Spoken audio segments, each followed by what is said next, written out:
രാഹുൽ മാങ്കൂട്ടത്തിനെതിരായ ലൈംഗിക ആരോപണ കേസിൽ പരാതിക്കാരൻ ഷിൻഡോയുടെ മൊഴിയെടുത്ത് ക്രൈംബ്രാഞ്ച്. ഷഫീദ് റാവുത്തർ വാർത്തയോട് വരുന്നു. ഷഫീദ്, അത് കഴിഞ്ഞ് ഷിൻഡോ മാധ്യമങ്ങളോട് സംസാരിക്കുന്നുണ്ടായിരുന്നല്ലോ. അപ്പോൾ പുതിയ ചില വിവരങ്ങൾ കൂടി കൊടുക്കുന്നു എന്ന് പറയുന്നത് ഇതിനോടകം തന്നെ മാധ്യമങ്ങൾ വന്ന വാർത്തയുടെ വിശദാംശങ്ങൾ തന്നെയല്ലേ?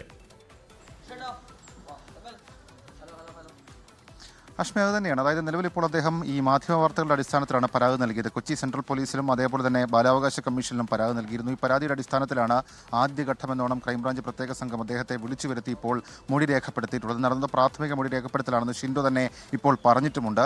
താൻ ഇപ്പോൾ ലഭിച്ചിരിക്കുന്ന തന്റെ കയ്യിലുള്ള തെളിവുകൾ കൊടുത്തിട്ടുണ്ട്. കൂടുതൽ തെളിവുകൾ അദ്ദേഹം അന്വേഷണ സംഘത്തിന് കൈമാറും. മാത്രമല്ല കൺസോളിഡേറ്റഡ് ഒരൊറ്റ കേസ് എന്ന രീതിയിലേക്ക് ക്രൈംബ്രാഞ്ച് മാറും എന്നുകൂടി ഇപ്പോൾ ഷിൻഡോ പറഞ്ഞിട്ടുണ്ട്. ഏതായാലും ഇതൊരു തേർഡ് പാർട്ടി പരാതിയാണ്. ഈ തേർഡ് പാർട്ടി പരാതി പോലീസിന് എത്രത്തോളം സഹായകരമാകും എന്നുള്ള കാര്യം നമുക്കറിയില്ല. ഇതുവരെയും നേരിട്ട് ഏതെങ്കിലും പരാതി ക്രൈംബ്രാഞ്ചിന് മുൻപിലേക്ക് എത്തിയിട്ടുണ്ടെന്ന് നമുക്കറിയില്ല.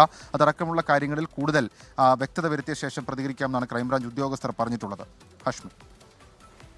ഓക്കെ, ഷഫീദ് റാവുത്തറാണ് വാർത്തയുടെ വിവരങ്ങൾ നൽകി. പരാതിക്കാരൻ ഷിൻഡോയുടെ മൊഴിയാണ് ക്രൈംബ്രാഞ്ച് എടുത്തത്. പക്ഷേ ഇത് റിയൽ വെല്ലുവിളി അന്വേഷണ സംഘത്തിന് മുന്നിലുള്ളത് ഈ തേർഡ് പാർട്ടി പരാതിക്കാരുടെ മൊഴിയെടുക്കലല്ല, അത് ഇരകളുടെ മൊഴിയെടുക്കലാണ്. അതിപ്പോഴും ക്രൈംബ്രാഞ്ചിന് കിട്ടുമോ എന്ന കാര്യത്തിൽ വ്യക്തത ഇപ്പോഴും വരുന്നില്ല.